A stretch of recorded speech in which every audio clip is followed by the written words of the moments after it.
Okay, I wanted to just briefly talk about I don't know about briefly, just have a conversation about I guess critical thinking. In Jehovah's Witnesses world, what they like to do is they like to use tiny scripture and then aha, there you get it. That proves it. And I think that, and I find that true with atheists, with leftists. Forget this. I kind of find that with everybody. A lot of people don't have very good critical thinking skills. You know, it's quite um, it's quite interesting. There's an old book called Think and Grow Rich. Um, it's a really old book. I can't remember his name. It's Napoleon something. It's really interesting how the book started. Um, Anyways, the idea of the book is that the guy was paid, Napoleon Hill, I believe. The guy was paid to follow around the most successful business people and find out what makes them exception. Um, what was the one thing that made them successful? And if you read the whole book, um, you'll have the answer. But if you read part of the book, you won't find the answer. And it's not really specifically a quote or a thing that you can point to or something like that. It's about the whole idea, the whole picture. And this is kind of I wanted to address because I I try to talk about atheism. I talked about philosophy. I try to talk about politics.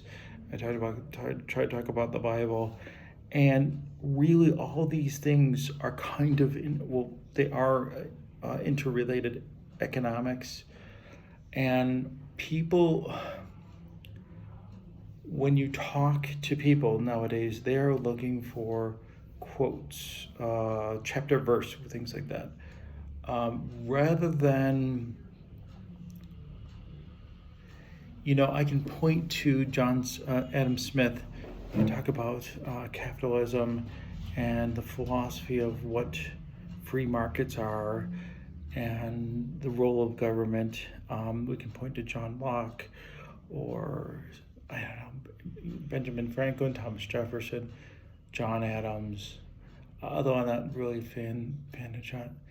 Okay, well, anyways, early 19th century or 18th, 17th century uh, ideas that were created Western society and why Protestant was so important to it. And and what formed Western society and why it was much different than um, the Greeks or the Romans. Um, but people try to find the exceptions to the rule, um, and then it's kind of funny because I find that like atheists, what they try to do is they try to like say that Christianity didn't do anything. Um, and I find that it's interesting because I feel like most atheists aren't really. First of all, they're more anti-theists. They're not really atheists. They don't really. It's not that they don't necessarily have no belief. They're just really against God and against Christianity. Um, so that's a really kind of a unique perspective. When you think that I mean, it's unbelievable how um, it's unbelievable how you're taught. I think most leftists call universities, which is basically everybody, basically teach that like Christianity was the worst thing in the world, and slow down everything, and you can blame everything on Christianity. They try to blame slavery on Christianity. They try to blame racism on Christianity. And it's unbelievable because tribalism has always been around. And is tribalism always bad? No, there's got to be a sense of like, okay, these are my group. Really what it is they don't believe in scarcity. So the point of tribalism is that these are people that I'm going to protect and give resources to. So if you believe that you have unlimited resources, then yeah, why? Who cares? But if you believe that resources are scarce, and that's why the philosophy of like conservatism is more specifically protecting the family unit, where progressivism is that we are all like one large family, and you don't really own your children. The state owns your children, and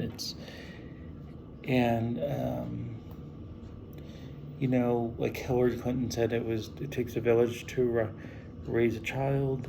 These kind of and that's why kind of things are more like that. Why why we're having such problems like in Virginia, where the state is basically gone too far with their education, and we have leftist professors saying that teachers or whatever, saying that I can teach whatever I want to my children, even though, and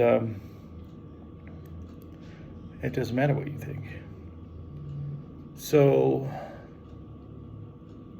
I know I went off on a tangent here. So I just want to really just discuss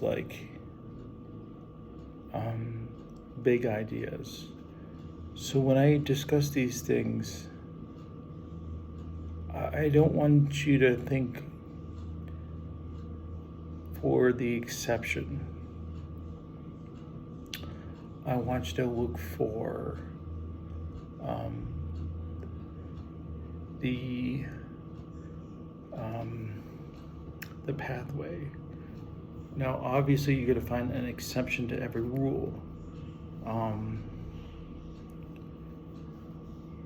But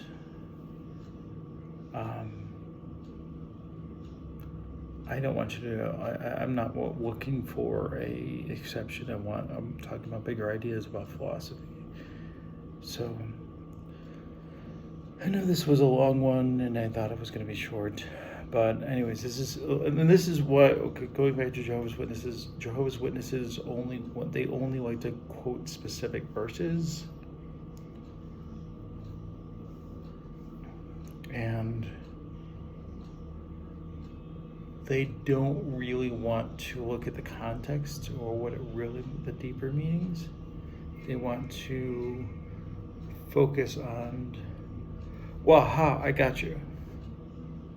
And I'm not really about whataboutism or I gotcha moments. I want to be about understanding deeper things. And I hope you do too. So please like, comment, subscribe, and give me your thoughts, and continue to pray and continue to read the Bible, and you'll find God.